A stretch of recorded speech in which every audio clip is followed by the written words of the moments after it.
Hello students, welcome to our science class. Today we will discuss our chapter reproduction in plants.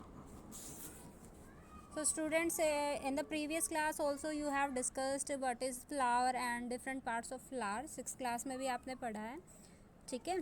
तो reproduction plants में अगर देखें तो कुछ प्लांट्स आपके क्या होते हैं, फ्लावरिंग होते हैं, और कुछ कैसे होते हैं, नॉन फ्लावरिंग। तो जो प्लांट्स आपके फ्लावरिंग प्लांट्स हैं उसमें जो रिप्रोडक्टिव पार्ट होता है वो कौन सा होता है, फ्लावर, ठीक है। लेकिन जो नॉन फ्लावरिंग प्लांट्स हैं उनके अंदर भी रिप्रोडक्शन तो हो ही रही है। जैसे अगर आप पोटैटो की बात करें तो आलू जो है, आलू का क्या कोई सीड होता है, नहीं होता, ठीक है। लेकिन फिर भी आप आलू का पौधा जो है, नया पौधा उगा सकते हैं। कैसे कि भाई आलू का को ही हम क्या कर देते हैं, आलू के ही पार्ट को कट करके उसको एज इट इज़ हम ग्राउंड में जैसे ग्रो किया जाता है उसी तरीके से उसमें से मतलब जो उसका जो बड पार्ट होता है उसमें से न्यू प्लांट जो है वो ग्रो कर सकता है, ठीक है। This type of reproduction is called asexual, means जिसमें एक ही ऑर्गेनिज्म है जिसमें मेल और फीमेल अलग अलग नहीं होते। इस टाइप का जो रिप्रोडक्शन होता है वो होता है असेक्सुअल रिप्रोडक्शन। और जिसमें दोनों मेल और फीमेल दो ऑर्गेनिज्म चाहिए होते हैं न्यू ऑर्गेनिज्म को जनरेट करने के लिए, वो आपका कैसा होता है, सेक्सुअल रिप्रोडक्शन, ठीक है। तो रिप्रोडक्शन क्या है एक्चुअल में, the production of new individual from their parents, ठीक है। पेरेंट्स के थ्रू न्यू इंडिविजुअल की का जो बनाना है, अब वो किसी भी तरीके से, वो प्लांट में भी हो सकता है, एनिमल्स में भी, that process is called reproduction, the production of new animals from their parents, ठीक है। तो अभी हमने मोड्स की बात की, asexual and sexual reproduction, there are 2 modes. Now asexual reproduction, वही टर्म जो मैंने अभी डिस्कस किया था। असेक्सुअल मेथड में आपके पास केवल एक सिंगल इंडिविजुअल होगा which give rise to more than one of its kind, मतलब अपने जैसे एक से ज़्यादा ऑर्गेनिज्म को वो जनरेट कर सकता है, एक सिंगल ऑर्गेनिज्म, ठीक है। अब वो जैसे कि एग्जांपल में अगर हम देखें किस किस में होता है, रोज़ में होता है। रोज़ में जैसे आप उसका कोई पार्ट कट करके उसको दोबारा अगर प्लांट करते हैं तो न्यू प्लांट में वो बदल जाता है, ठीक है।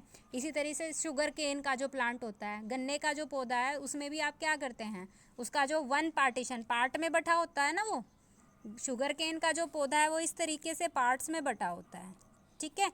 तो ये जो ईच पार्ट है, इसमें से हर पार्ट पे क्या होती है, ये जो बीच में जो कनेक्शन है, this is called the bud, ठीक है। ये आई का वर्क करता है। इस एक पार्ट को आप कट करके इस एक जॉइंट को, this is the production part of the new plant, ठीक है। तो ये जो बड पार्ट है इसको हम कट करके और प्लांट कर देते हैं इन द ग्राउंड, तो इसमें से धीरे धीरे क्या हो जाती है, जर्मिनेशन होकर न्यू प्लांट ग्रो कर जाता है, ठीक है। तो इसी तरीके से जिंजर का है एग्जाम्पल, अदरक में भी इसी तरीके से होता है।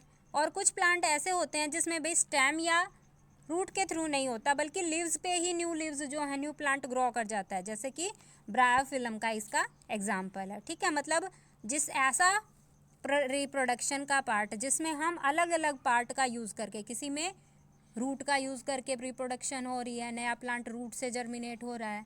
रूट का एग्जांपल जैसे कि स्वीट पोटैटो, शकरकंदी में आपका कौन सा होता है, थ्रू द रूट्स, पोटैटो में थ्रू द स्टेम, ठीक है। जिंजर में भी through the stem, okay. Sugarcane में थ्रू द स्टेम, ठीक है। ब्रायोफिल्म में थ्रू द लीव्स। तो मतलब अलग अलग पार्ट का यूज़ करके हम न्यू प्लांट को ग्रो कर सकते हैं, ठीक है। अब अलग अलग मेथड आते हैं सेक्सुअल मेथड रिप्रोडक्शन में। कौन कौन से ऐसे मेथड हैं जिसका यूज़ करके हम न्यू प्लांट ग्रो कर सकते हैं। The first is the cell fission.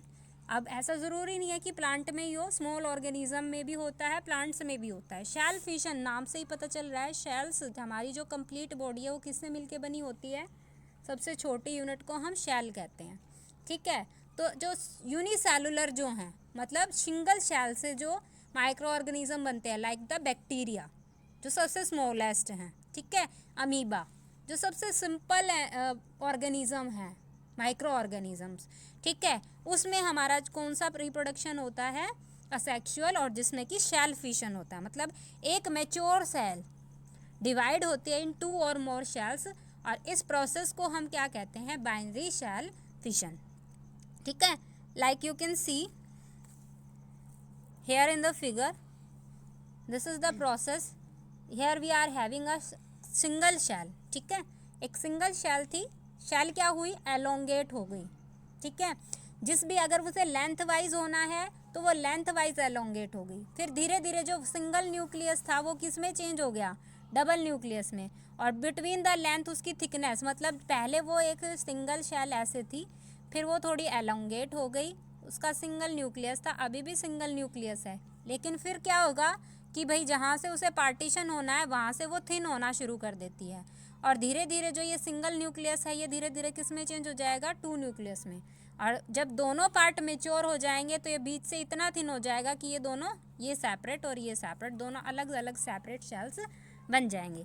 तो इसमें एक ही शेल जो है अलग अलग पार्ट में टूट गई, ब्रेकअप होगी, दैट मीन्स उसका क्या हो गया, फिशन। फिशन का मतलब ही क्या है कि भाई एक से बहुत सारी चीज़ों का बाहर निकलना, ठीक है, फिशन मतलब ब्रेकअप हो, breaking in more than parts, ठीक है। नेक्स्ट इज द बडिंग, जैसा नाम सजेस्ट कर रहा है बडिंग, बडिंग में क्या होता है, बड लाइक स्ट्रक्चर जो है वो सरफेस के ऊपर बन जाएगा। जैसे ये आपको जनरली जो बडिंग होती है वो किस में होती है, यीस्ट में होती है, ओके। यीस्ट के प्लांट में देखो जो इसका सरफेस है, इस सरफेस के ऊपर आपको दिख रहा है ना एक बल्ब लाइक स्ट्रक्चर जो है, प्रोजेक्शन जो है वो क्रिएट हो जाएगी, जिसको हम क्या बोलेंगे, bud. A bulb like projection called bud is formed on the body of the organism, ठीक है, जनरली किस में होती है, यीस्ट में होती है। और यीस्ट क्या है, एक नॉन ग्रीन प्लांट है, ओके। जनरली जो भी जैसे आप देखते हो कि भी ब्रेड के ऊपर धीरे धीरे जो है वो ग्रो कर जाता है, खट्टापन आ जाता है ना किसी भी में, जैसे आटा गूथा हुआ आटा रखा है वो भी धीरे धीरे जो है वो खट्टा पड़ जाता है, तो वो किसकी प्रोडक्शन की वजह से होता है, यीस्ट की प्रोडक्शन की वजह से होता है।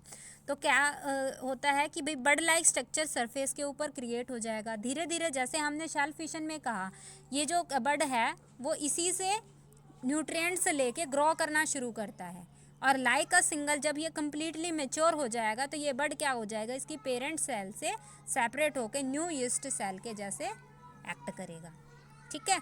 तो मतलब एक पेरेंट सेल से ही बड लाइक स्ट्रक्चर पैदा हुआ, फिर वो ग्रो कर गया उसी से न्यूट्रिएंट लेके, और एक अलग से इंडिविजुअल क्रिएट हो गया, ओके। तो ऑब्वियसली रिप्रोडक्शन हुई, लेकिन किसके मेथड से, बडिंग, क्योंकि बड क्रिएट हुआ है, ओके। किस में होता है, यीस्ट में होता है। Now next is the spore formation. Spore formation आपने देखा होगा कि आपकी जैसे रोटी वगैरह रखी होती हैं, तो धीरे धीरे ब्रेड या रोटी अगर रखी हुए हैं 2-3 दिन, अगर वो बिना छेड़े आपने ऐसे ही रख दी, तो उसमें धीरे धीरे ग्रीन ब्लैक कलर के जो हैं वो स्प्रेड पार्टिकल से जो उसके ऊपर जर्मिनेट हो जाती हैं, दैट इज़ द फंगी, ठीक है। तो जनरली और मोल्ड भी बोलते हैं हम जिसे, ब्रेड मोल्ड जो है, तो ये इसके एग्जाम्पल हैं। स्पोर फॉर्मेशन जनरली किसके अंदर होता है, फंगी के अंदर, ओके, फंजाए जितने भी हैं।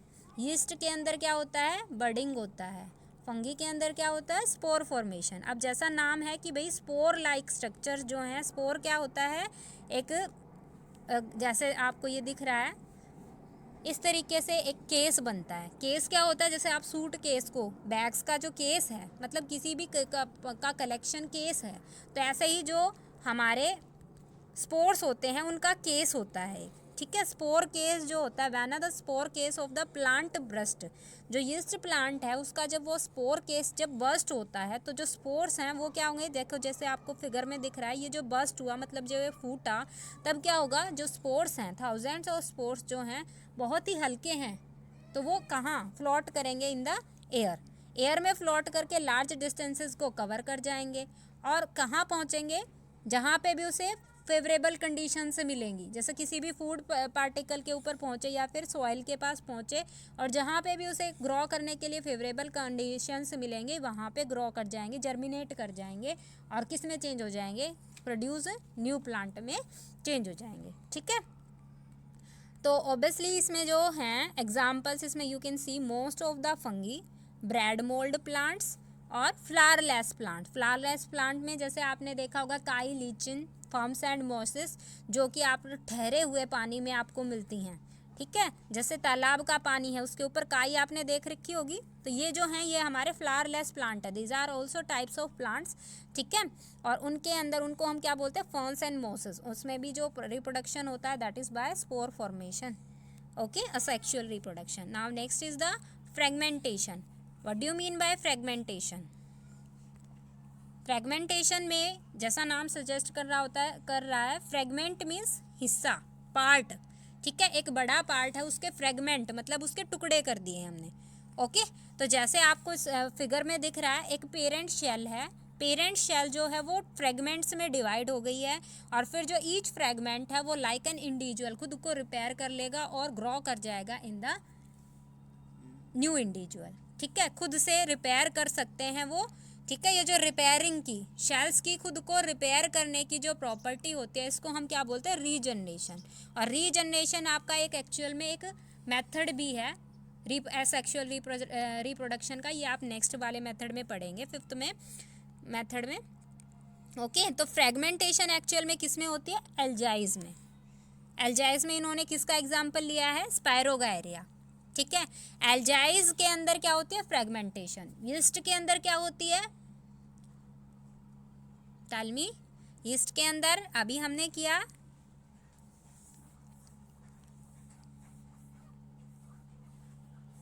यीस्ट के अंदर होती है बडिंग। ओके, और एल्जाइज के अंदर फ्रेगमेंटेशन, और फंगी के अंदर क्या होगा, स्पोर फॉर्मेशन। ओके, तो यहाँ पे अब हम पढ़ रहे हैं फ्रेगमेंटेशन। फ्रेगमेंटेशन में हमने एल्जाई का स्पेशल टाइप लिया है, एक स्पेशल एल्जाई दैट इज स्पायरोगायरिया। उसमें आपको देख रहे हैं पेरेंट शेल जो है वो किस में डिवाइड हो जाएगी, the breaking of body into one or more parts on maturing. Mature जब हो जाएगी तो यहाँ पे देखो लेंथ वाइज ये ब्रेक डाउन हो गई है इन 2 फ्रेगमेंट, 2 से ज़्यादा में भी हो सकती है, 2 और मोर पार्ट्स में। This process is called fragmentation. अब फ्रेगमेंटेशन में क्या प्रॉपर्टी होती है, ईच जो इंडिविजुअल फ्रेगमेंट है which can repair themself and grow. ठीक है, एग्जाम्पल आप देख सकते हैं इसमें जो भी, when the parent plant mature होगा तो for this type of reproduct the plant should have good power of regeneration. तो फ्रेगमेंटेशन के लिए बहुत ही ज़रूरी है कि जो आपका पेरेंट शेल है उसमें ऐसी ही प्रॉपर्टी होनी चाहिए कि उसमें रीजनरेशन सबसे ज़्यादा हो सके। नाउ नेक्स्ट इज दिस, इसी से हमारा आगे आया रीजनरेशन। जो हमारे फ्लावरिंग प्लांट्स हैं, ठीक है, सॉरी फ्लावरिंग नहीं, कुछ प्लांट्स ऐसे हैं जिसमें रीजनरेशन बहुत जल्द, स्टारफिश और हाइड्रा। ठीक है, सबसे अच्छे एग्जाम्पल है इसके। हाइड्रा में जैसे इन्होंने नेक्स्ट में पिक्चर भी बना के दे रखी थी। हाइड्रा में देखो, हाइड्रा में आपका इस तरीके का स्ट्रक्चर होता है ऐसे, और नीचे से मतलब हाइड्रा ऐसे अलग अलग इसकी ब्रांचेस होती हैं ऊपर से, और नीचे आपका जैसे इस तरीके से हाइड्रा होता है। अगर हाइड्रा को आप 2 पार्ट्स में ब्रेक डाउन कर देंगे, ये इसका अपर पार्ट और ये इसका लोअर पार्ट, ठीक है, तो हम रीजनरेशन में क्या होगा, ये 2 पार्ट्स में हमने इसको टुकड़े कर दिए, तो एक हिस्सा इसका अपर वाला जो था ये अलग हो गया है। ठीक है, ये इसका अबो पार्ट था, इसको हमने यहाँ से कट डाउन किया है, तो ये यहाँ से नीचे से ग्रो कर जाएगा। और जो ये नीचे वाला हिस्सा जो हमने ऊपर से कट डाउन किया था, ये वहाँ से मतलब जहाँ से कट आउट किया है वो पार्ट में ऐसी प्रॉपर्टी है कि वो अपने आप को रिपेयर कर ले और ग्रो कर जाए। तो जो यहाँ से काटा है, जहाँ से कट डाउन किया गया है, ठीक है, upper part will grow from the down side part and the downward part grow from the up side. ठीक है, अपर पार्ट। ठीक है, तो ये ग्रो करके ये अलग से कंप्लीट हाइड्रा बन जाएगा और ये ग्रो करके अलग से अलग हाइड्रा बन जाएगा। This property is called regeneration, generally held in starfish and hydra. Now the next is vegetative propagation. Vegetative propagation किस में होती है, जो मैंने अभी स्टार्टिंग में डिस्कस की थी, व्हेन वी हैव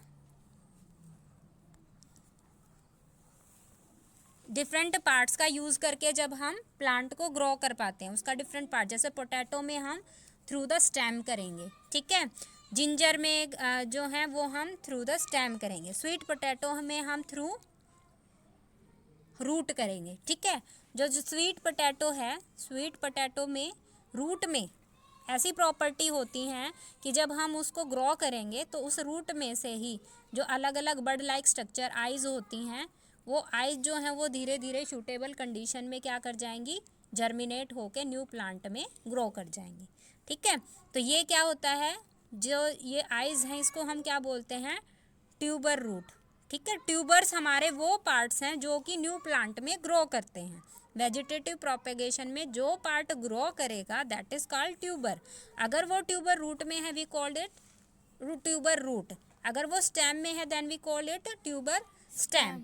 ठीक है, तो रूट्स और स्टेम दोनों में ट्यूबर्स होते हैं। स्टेम में जैसे पोटैटो में होते हैं, शुगर केन में, जिंजर में। ओके, अब लीव्स का एग्जांपल लें तो लीव्स में हमारा एग्जांपल किसका हो गया, ब्रायोफिलम का। ठीक है, ब्रायोफिलम में ये जो लीफ है ब्रायोफिलम की, इसी के ऊपर क्या होती हैं, लीफलेट्स होते हैं। ठीक है, लीफलेट्स जो हैं, each leaflet can be grow into a new plant. तो इसी तरीके से लीफ के ऊपर बहुत सारे जो हैं प्लांट्स ग्रो कर जाएंगे। This is the example of bryophyllum. ठीक है, तो इस तरीके से डिफरेंट पार्ट्स में जो होता है दैट इज फर्स्ट मेथड, जिसको हम कहते हैं natural vegetative propagation. The next method is the grafting. ठीक है, next method is the grafting. Grafting में क्या होता है बेटा, ग्राफ्टिंग जनरली वहाँ होता है जब हमें एक से अलग वेराइटी में का प्लांट जो है वो ग्रो करना होता है। Now the next method is grafting. Grafting में जनरली ये मेथड कब एम्प्लॉय होता है, जब हमें एक ही प्लांट से न्यू प्लांट ग्रो करने होते हैं। लाइक यू कैन सी, ये पिक्चर में जैसे आपको दिख रहा है, हमारा 2 पार्ट्स हैं। जो लोअर पार्ट है ये अलग प्लांट है और जो अपर पार्ट है वो अलग प्लांट है। ठीक है, 2 अलग अलग वेराइटीज़ के प्लांट का, एक प्लांट का हमने अपर पार्ट कट किया है और दूसरे का लोअर, मतलब उसको ग्राउंड से थोड़ा ऊपर, ये मान लो रूट वाला पार्ट था, उसको ग्राउंड से थोड़ा ऊपर हमने ओब्लिकली कट कर लिया है। और एक दूसरा प्लांट है, उसको उसका अपर पार्ट, लीफ वाला, स्टेम वाला पार्ट हमने अलग से कट कर लिया है। क्या करना है, जो ऊपर वाला प्लांट है उसको हम क्या बोलते हैं, स्काइन, और जो नीचे वाला लोअर पार्ट है, रूट वाला है, उसको हम क्या बोलते हैं, स्टॉक।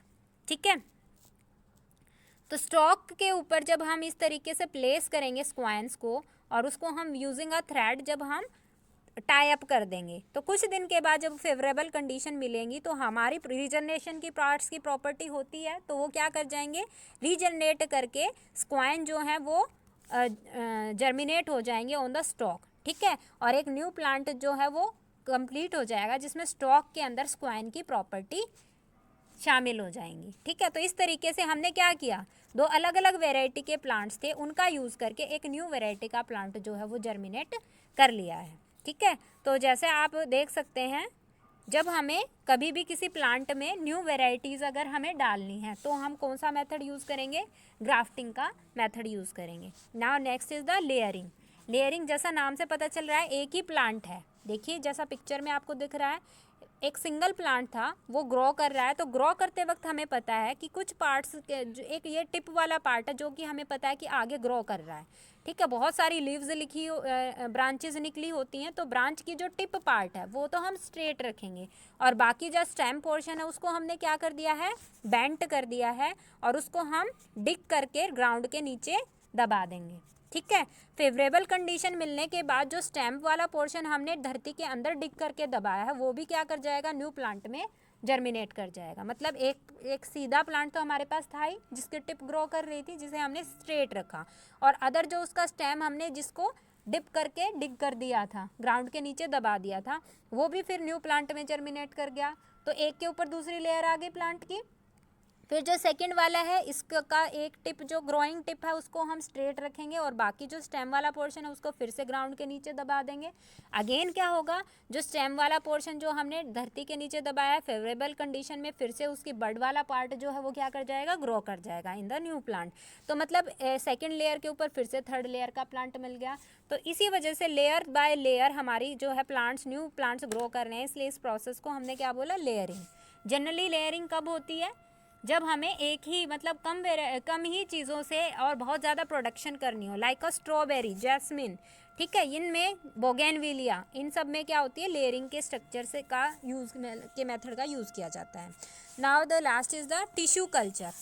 टिश्यू कल्चर जैसे जिसको हम सिंपल देशी भाषा में कहते हैं प्योद बोते हैं हम। जैसे हम चावल की खेती करते हैं, ठीक है, अनियन को उगाते हैं, तो उसके लिए क्या किया जाता है, पहले उनको सूटेबल कंडीशन में प्लांट को पहले जर्मिनेट कर लिया जाता है। जब वो प्लांट जर्मिनेट हो जाएंगे तो स्मॉल प्लांट्स को फिर हम ग्राउंड में प्लांट कर देंगे। ठीक है, मतलब सीधा ग्राउंड में सीड को नहीं बोया जाता है, बल्कि हम क्या करते हैं, पहले उसका जर्मिनेशन जो है वो सूटेबल कंडीशन में पहले ही कर लेंगे। तो ऐसे मेथड में क्या फ़ायदा है कि हमने प्लांट जो सूटेबल कंडीशन में डाला उसमें न्यूट्रिएंट्स की क्वांटिटी ज़्यादा है सॉइल के कंपैरिजन में, तो वो जल्दी ग्रो करेगा। ठीक है, तो जो ये न्यूट्रिएंट वाला पार्ट है इसमें हमने डायरेक्ट जो है उसके पार्ट्स को डाल दिया है। ठीक है, कौन से पार्ट्स, जो प्लांट हमारे पास पहले से है उसके हेल्दी पार्ट को कट डाउन करके न्यूट्रिएंट्स में डाल दिया। तो मतलब ऑब्वियसली सीड में तो क्या हो सकता है कि भाई कुछ हमारे प्लांट्स अच्छे भी हो सकते हैं, कुछ सीड अच्छे की वैरायटी के हो सकते हैं, कुछ आपके ख़राब वैरायटी के भी। तो सभी प्लांट अच्छे हों ये तो कोई ज़रूरी नहीं। तो हमने क्या किया, सिलेक्टिवली सिलेक्ट कर लिए, जो उसके हेल्दी पार्ट हैं वो हमने सिलेक्ट कर लिए और उनको न्यूट्रिएंट के अंदर डाल दिया। सारी सूटेबल कंडीशन जो भी प्लांट के ग्रोइंग के लिए चाहिए, तो वो सारे जर्मिनेट हो गए। अब हम एक ही टाइम पे एक से ज़्यादा पार्ट ट्यूब्स के अंदर उन्हें डाल के रख सकते हैं। तो मतलब एक सिंगल टाइम पे बहुत सारे प्लांट्स को हम ग्रो कर सकते हैं। ठीक है, तो ऐसे जो मेथड्स हैं, इसका दूसरा नाम क्या है इस मेथड का, माइक्रो प्रोपेगेशन। ठीक है, एग्जाम्पल जो हैं जो अभी हमने डिस्कस किया, पोटैटो, शुगर केन, ठीक है, जिसमें भी हम कहते हैं ना प्योद का, जहाँ पे भी हमें बोनी है, छोटे प्लांट को ग्रो करके फिर उसको ग्राउंड में जर्मिनेट किया जाता है। ओके, अब जो भी हमने ये सारे मेथड डिस्कस किए उन सब का एट लास्ट एडवांटेजेस क्या हैं इस वेजिटेटिव प्रोपेगेशन की। फर्स्ट ऑफ ऑल हमने देखो जैसे ग्राफ्टिंग से हमने न्यू वेराइटी पैदा कर ली है। ठीक है, और जो हमारी पेरेंट सेल है, जैसे जो बाकी चीज़ें हैं जिसमें हमारा स्टेम से रिप्रोडक्शन हो रही है या फिर रूट से रिप्रोडक्शन हो रही है, ठीक है, उसमें क्या हो रहा है, जो उसकी पेरेंट सेल के अंदर कैरेक्टरिस्टिक थे सेम टू सेम वही वाले कैरेक्टरिस्टिक का इंडिविजुअल जो है वो क्रिएट होता है। तो मतलब कैरेक्टरिस्टिक्स वही जा रहे हैं। ठीक है, और आइडेंटिकल कॉपीज जो हैं वो जर्मिनेट होती हैं। बहुत ही रैपिड है, बहुत ही फास्टली होता है, प्रोडक्शन भी हाई क्वांटिटी में होती है। Okay, this is all about the asexual reproduction. Now we'll come discuss the sexual reproduction. Sexual reproduction में क्या होगा, दो ऑर्गेनिज्म होंगे। ठीक है, there will be two organism, two parents, one is male and another is female। ठीक है, दोनों होने ज़रूरी हैं। असेक्सुअल में एक सिंगल ऑर्गेनिज्म था, लेकिन सेक्सुअल में, sexual is the method of reproduction which involve two parents, a male and a female, to give rise more than of its own kind. अपने जैसे दो या उससे ज़्यादा काइंड्स के इंडिविजुअल को, अपने जैसे इंडिविजुअल को ग्रो कराना। ठीक है, प्रोड्यूस कराना। अब प्लांट में जो है सेक्सुअल रिप्रोडक्शन का मेन पार्ट कहाँ है, द फ्लावर। ठीक है, तो फ्लावर का स्ट्रक्चर हम आप 6th क्लास में भी डिस्कस कर चुके हैं। अब हम ध्यान से देखिए, अब डिस्कस करते हैं दोबारा से। फ्लावर के अगर पार्ट्स देखें, अब किसी भी फ्लावर को तोड़ के देखेंगे तो उसके क्या क्या मेन पार्ट होते हैं। एक होते हैं जो उसके लीव्स हैं, जो कलरफुल पार्ट है, उसकी कलरफुल पंखुड़ियाँ जो हैं। अब उन पंखुड़ियों को बाहर से जो ग्रीनी लीव्स हैं वो घेरे रखती हैं। ठीक है, उसको प्रोटेक्ट करती हैं। तो ये जो कलरफुल पार्ट हैं, these are called the petals. ये जो कलरफुल पंखुड़ियाँ दिख रही हैं, दीज आर द पीटल्स। ठीक है, और जो you can see this is the picture of the flower, these colourful leaves. ठीक है, these are called the petals. अब पीटल्स जो हैं ये कलरफुल क्यों होते हैं, बहुत ही इंपॉर्टेंट रीज़न है। ये फ्लावर इतना सुंदर क्यों होता है, क्योंकि जो चीज़ जितनी सुंदर है वो हमको अट्रैक्ट करती है। तो ऑब्वियसली वो इंसेक्ट्स जो हैं उनको भी अट्रैक्ट करेगी, एनिमल्स को भी अट्रैक्ट करेंगी। अब ऑब्वियसली उनका जो मेल पार्ट है उसको फीमेल तक पहुंचाना ज़रूरी है। मेल पार्ट अलग है, फीमेल अलग है, तो वो पहुंचाने का काम कौन करेगा, या तो जो नेचुरल रिसोर्सेज हैं जैसे कि हवा है, पानी है, वो करेंगे, या फिर क्या करेंगे, एनिमल्स करेंगे, और या फिर इंसेक्ट करेंगे। तो ये कलरफुल क्यों होते हैं, ताकि इंसेक्ट्स को अट्रैक्ट कर सकें। इंसेक्ट इनके पास जल्दी से आएंगे तो वो इनके मेल पार्ट के पास पहुंचेंगे, और मेल पार्ट से जो मेल जिमेट है उसको कहाँ पहुंचा देंगे, to the female part. Female part में क्या है, फीमेल जिमेट। जब दोनों कलेक्ट होते हैं, जब दोनों male gamete and female gamete का कम्बिनेशन होता है, तब हमारा क्या बनता है, उसी प्रोसेस को हम क्या कहते हैं, फर्टिलाइजेशन। ठीक है, आगे जब आप फ्लावर का स्ट्रक्चर करके नेक्स्ट आगे प्रोसीड करेंगे तो टर्म आएगी what do mean by fertilization. तो फर्टिलाइजेशन का मतलब ही क्या है, मेल जिमेट का फीमेल जिमेट के साथ कॉम्बिनेशन। ठीक है, जैसे ही वो कॉम्बिनेशन होगा तो दोनों जिमेट्स मिलके किस में चेंज हो जाएंगे, जायगोट। जायगोट क्या है, जो भी हमारा लास्ट में जो इंडिविजुअल क्रिएट होना है उसका बिल्कुल स्टार्टिंग पार्ट, ठीक है। जैसे आपने डिस्कस कर रखा होगा कि प्यूपा की अलग अलग स्टेजेस, उसका लाइफ साइकिल जब आप देखेंगे तो बटरफ्लाई में पहले प्यूपा बनता है, तो वो क्या है उसकी इनिशियल स्टेजेस। तो जैसे ही वो जायगोट बनता है, जायगोट क्या है, किसी भी इंडिविजुअल के क्रिएशन का the first step after fertilization. Fertilization जैसे ही बनेगी तो क्या बनेगा, जायगोट। फिर जो जायगोट है वो किस में चेंज होगा, वो ग्रो करेगा with in the body and वो चेंज हो जाएगा मेच्योर एम्ब्रोए के अंदर, ठीक है। एम्ब्रोए में चेंज हो गया जायगोट मेच्योर होके, और जो एम्ब्रोए है वो क्या है, इनिशियल इंडिविजुअल है, वो क्या है धीरे धीरे डेवलप करेगा और किस में चेंज हो जाएगा, द मैच्योर इंडिविजुअल में। Clear, the new plant, plant के केस में देखें तो न्यू प्लांट बन जाएगा। ओके, तो अब फ्लावर के स्ट्रक्चर को हम डिस्कस कर रहे थे, तो हमें पता है कि भाई ये सारा चीज़ हमें कि फर्टिलाइजेशन के लिए एक मेल जिमेट होना चाहिए और एक फीमेल, जो मिलके क्या बनाएंगे, जायगोट। तो उसके लिए हमें ये तो पता हो कि फ्लावर का कौन सा मेल पार्ट है कौन सा फीमेल। तो उसके लिए आप देखें, ये तो हमारी कलरफुल हो गई, और ये बाहर वाली पार्ट, ये बाहर वाली सीपल्स जो इसको प्रोटेक्ट करती हैं पीटल को, ठीक है, ये क्या हो गई, सीपल्स, ये पता चल गई। अब जो ये बीच वाला पार्ट है जिसमें ये स्वेलोन पार्ट है, दिस इज द पिस्टाइल, ठीक है। What is this is the pistil, और यही पिस्टाइल क्या है, द फीमेल। जो बीच वाला पार्ट है इसी के अंदर सीड जर्मिनेट होता है, फ्लावर का जो अंदर वाला पोर्शन है इसी में फूड स्टोर होता है सीड के अंदर। तो ये क्या होता है, फीमेल पार्ट, ठीक है। पिस्टाइल इज द फीमेल पार्ट। इसके 3 पार्ट हैं, जो अपर आपको ब्रांचेस एंड दिख रहा है, दिस इज द स्टिग्मा, बीच की जो ट्यूब है दैट इज द स्टाइल, और जो नीचे वाला स्वेलोन पार्ट आपको दिख रहा है दिस इज द ओवरी, ठीक है। अगर फीमेल में लेडीज़ की बात करें तो उनमें भी जो रिप्रोडक्टिव पार्ट होता है वो क्या होता है, उसकी ओवरी होती है, मतलब ओवरी के अंदर ही एग होता है। वैसे ही फ्लावर के अंदर जो ओवरी है इसके अंदर एग नहीं, इसके अंदर क्या होते हैं, ओव्यूल्स होते हैं। ओव्यूल्स ही क्या है, इसके फीमेल जिमेट है, ठीक है। लेडीज़ में देखें तो जो ओवरी के अंदर एग होता है वो उसका फीमेल जिमेट होता है, लेकिन फ्लावर्स के अंदर क्या होता है, ओवरी के अंदर जो ओव्यूल्स हैं वो इसके फीमेल जिमेट हैं, ठीक है। फीमेल जिमेट क्लियर हो गए, क्या हो गए। अब मेल जिमेट देखो, मेल जिमेट कहाँ कहाँ होते, एक ही पार्ट रह गया हमारा, देखो हमने कलरफुल पंखुड़ियाँ देख ली, वो पीटल्स हो गई हैं, ये प्रोटेक्ट करने वाले सीपल्स हो गए, जो बीच वाला पोर्शन है ये क्या हो गया है, पिस्टाइल, इसी के ये फीमेल पार्ट है। तो ये जो खड़े वाली ये अलग अलग जो पंखुड़ियाँ तुम्हें डंडियाँ दिख रही हैं ये क्या हैं, स्टेमन, ठीक है। स्टेमन के भी 2 पार्ट है, एक तो इसका हेड, इस हेड को हम क्या बोलते हैं, एंथर, और एक इसकी ये लॉन्ग ट्यूब, इसको हम क्या बोलते हैं, फिलामेंट, ठीक है। तो ये जो स्टेमन है this is the male part of the flower, ठीक है। Stamen is the male part, pistil is the female part. अब स्टेमन का जो एंथर है इसके अंदर इसके मेल जिमेट होते हैं, और उन मेल जिमेट का नाम क्या होता है, पोलन ग्रेन्स, ठीक है। Pollen grains are the male gamete, ठीक है। तो एक्चुअल में फर्टिलाइजेशन के लिए क्या ज़रूरी है कि ये जो male gamete that is the pollen grains हैं इनको कहाँ पहुँचाना है, टू द ओव्यूल्स, जो फीमेल जिमेट है। अब वो कैसे पहुँचाए जाएंगे, वो हमारा प्रोसेस क्या कहलाता है, पोलिनेशन, ठीक है।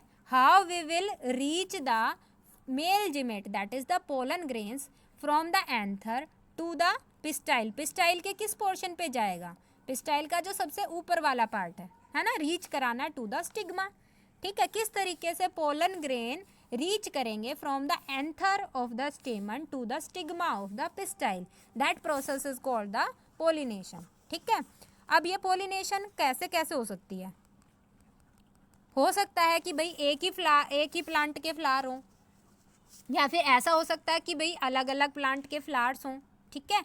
पोलिनेशन में देखो जैसे आपको दिख रहा है ये सिंगल फ्लावर है, ठीक है, या फिर एक ही प्लांट के 2 फ्लावर हैं।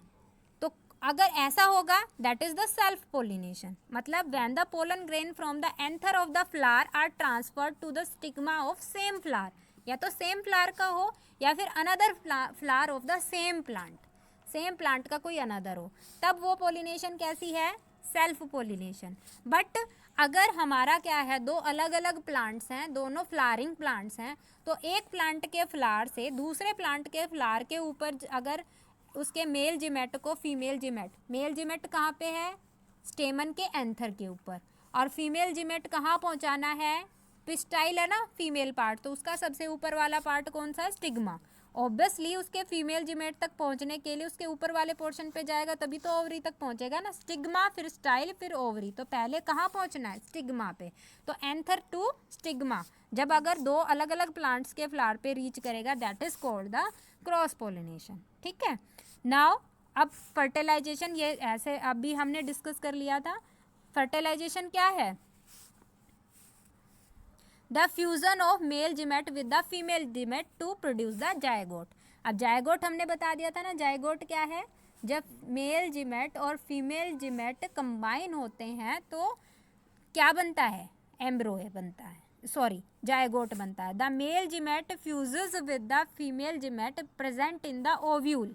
ओव्यूल के अंदर जो फीमेल जिमेट है उसके साथ मेल जिमेट जब फ्यूज होगा तो फर्टिलाइज एग बन जाएगा।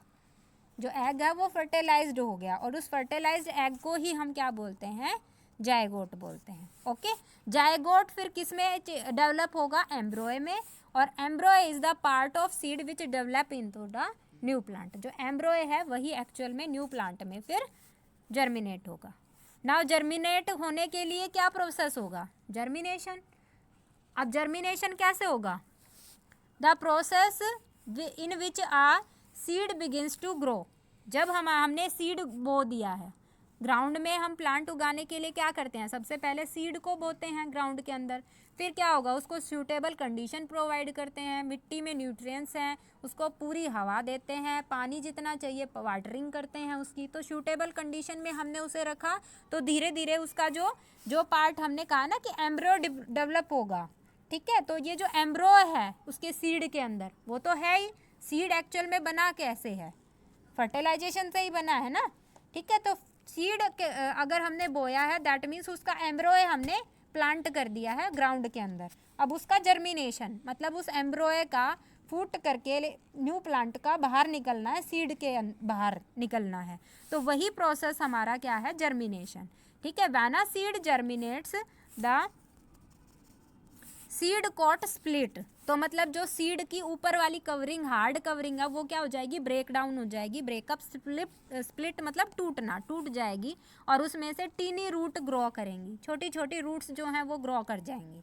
ठीक है, मतलब सबसे पहले प्लांट का कौन सा पार्ट ग्रो होता है, रूट वाला पार्ट, रूट ग्रो करेंगी, धीरे धीरे वो फिर रूट जो है वो बाहर निकलेंगी, और स्टेम वाला पार्ट जो है अपवर्ड, सूट जो है, रूट तो डाउनवर्ड ग्रो करेंगी और उसका सूट मतलब जो स्टेम वाला पोर्शन है वो अपवर्ड ग्रो करेगा। ठीक है, धीरे धीरे फिर हमारी क्या बन जाएंगी, लीव्स आ जाएंगी, लीव्स के ऊपर हमारे क्या होंगे, फ्लावर जर्मिनेट करेंगे, फ्लावर फिर से क्या किस में चेंज हो जाएंगे, सीड्स में चेंज हो जाएंगे, फ्रूट में, फ्रूट के अंदर क्या होते हैं, सीड, जिसको जो स्टोर करते हैं। I hope students you understood all the important terms that were used. Now last point is dispersal of seeds and fruit. ठीक है, अब जो भी हमारी ये फर्टिलाइजेशन है उसके लिए ज़रूरी है कि भाई सीड्स जो हैं वो दूर दूर तक डिस्पर्स मतलब फैलाए जाएं, तो वो उसके लिए एजेंट क्या क्या हो सकते हैं, एनिमल्स हो सकते हैं। ठीक है, एनिमल्स किस तरीके से करेंगे, मान लो फ्रूट के थ्रू ही अगर हो रहा है तो एनिमल्स ने फ्रूट खाया प्लांट का, ठीक है, वो एक जगह से फ्रूट मान लो लेके दूसरी जगह चले गए, तो सीड जो है एक जगह से दूसरी जगह डिस्पर्स हो गए हैं। ठीक है, जैसे गिलहरियाँ हैं, चूहे हैं, वो भी नट्स जो हैं उनको खाते हैं अपने घरों के पास ले जाके। ठीक है, एक जगह से दूसरी जगह ट्रांसफ़र कर दिया।